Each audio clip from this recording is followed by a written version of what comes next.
Hello brave people, welcome back di my channel Pahayak Ribut. Apa kabar teman-teman yang ada di rumah? Semoga kalian baik-baik saja ya.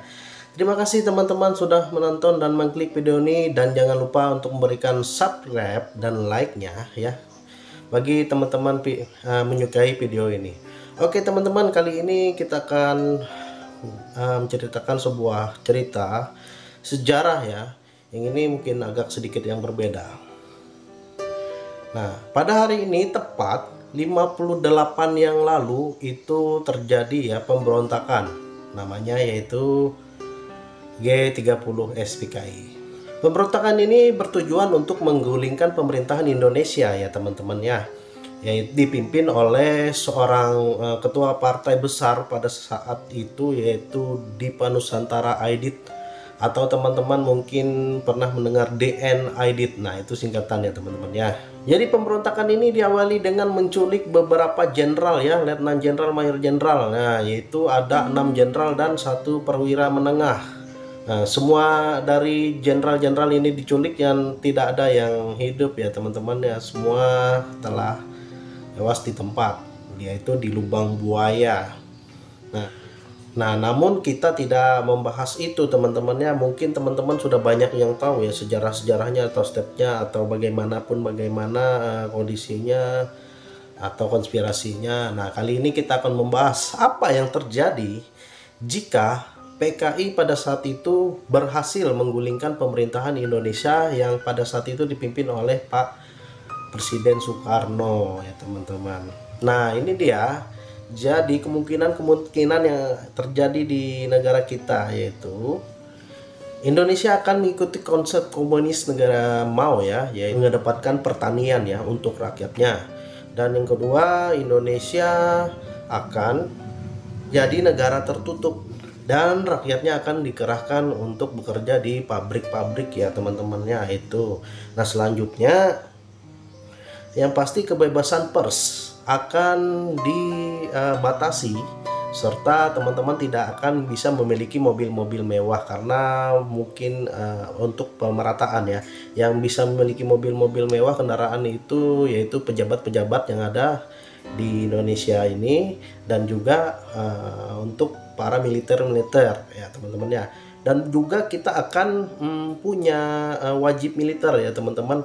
Nah, serta mungkin pada saat itu kita akan lebih maju daripada Tiongkok ya pada saat itu. Nah, juga negara kita akan tertutup nih teman-teman. Jadi tidak bisa bebas ya orang-orang ke negara kita ini seperti yang ada di Korea Utara. Dan juga tempat-tempat ibadah itu pasti akan dibatasi ya teman-teman ya. Serta pelajar-pelajar yang ada di Indonesia akan dicuci otaknya untuk ngisi di dalam itu komunis ya, jadi paham-paham komunis. Dan juga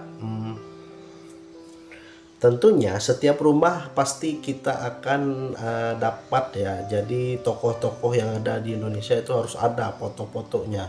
Jadi kemungkinan mirip sekali ya seperti Korea Utara. Juga Indonesia akan mengikuti revolusi industri ya, dan seluruh rakyat Indonesia bekerja di industri ya teman-teman. Mungkin tempat kita ini sudah maju ya, seperti itu ya teman-teman. Serta segi positifnya jalan-jalan semua yang ada di Indonesia ini akan lebih dulu dibangun, seperti itu ya teman-temannya. Hanya itu kemungkinan Indonesia juga akan disegani oleh Asia ya. Nah, seperti itu ya, itu kemungkinan yang terjadi pada negara kita apabila PKI pada saat itu bisa menembus ya, atau bisa menggulingkan pemerintahan Republik Indonesia pada saat itu ya. Oh ya teman-teman, nah selain itu juga sebenarnya Rusia itu juga turunan dari Uni Soviet ya. Jadi sebenarnya dia itu bukan komunis, namun mereka itu negara liberal ya. Nah, seperti Tiongkok juga itu memang mereka komunis tapi mengkhianati komunisnya. Sebenarnya mereka tidak komunis. Buktinya banyak ya beberapa masyarakat yang bisa maju, yang bisa mungkin untuk level ekonominya bisa lebih tinggi. Nah, begitu juga. Nah, namun yang masih ada sampai sekarang dan satu-satunya yaitu Korea Utara yang masih memegang pada paham komunisme ya teman-teman. Nah, Korea itu ya seperti itulah. Nah, negara kita kalau terjadi seperti itu. Lagian juga Indonesia pada saat itu ya teman-teman, perlu kalian tahu juga bahwa negara komunis terbesar di dunia yaitu Indonesia teman-teman pada tahun 1965 itu. Kenapa? Karena dia terbesar setelah Tiongkok dan Uni Soviet. Nah, seperti itu teman-teman. Nah, jadi bagaimana ya? Apakah kita mensyukuri yang sekarang atau malah apakah kita berandai-andai bisa menjadi negara komunis?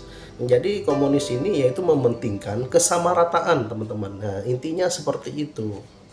Nah, jadi tidak ada yang antara sosial, kesenjangan sosial di masyarakat itu tidak ada. Nah, bagaimana menurut teman-teman?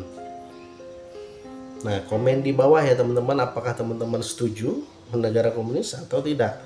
Oke, mungkin itu saja ya penjelasan secara singkat dari saya teman-teman ya. Terima kasih, see you in the next video.